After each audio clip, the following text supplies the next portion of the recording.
எத்தனை வருஷமா கடை வச்சிருக்கீங்க? தம்பி உங்க பேருப்பா? தம்பி எத்தனை வருஷமா கடை வச்சிருக்கீங்க? எத்தனை வருஷமா கடை வச்சிருக்கீங்க? அப்படியா? நீங்க சொந்த ஊர் எந்த ஊரு? கிடைக்காதா? இது வந்து இது என்ன பாயிண்ட் இதுக்கு பேரு? குணாக்கே. குணாக்கேவில் சனி ஞாயிறு கூட்டம் அதிகமாக வருதா?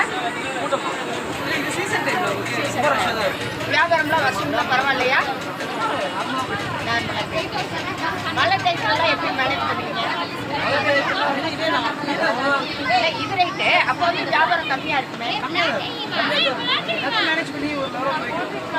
சீசனுக்கு வர பொதுமக்களுக்கு உங்களுடைய கருத்துலாம் உங்களோட அட்வைஸ் சொல்லுங்க. அது மாதிரி ஃபாலோ பண்ணுவாங்க. பாதுகாப்பா இருக்கணும். பிளாஸ்டிக் யூஸ் பண்ணக்கூடாது.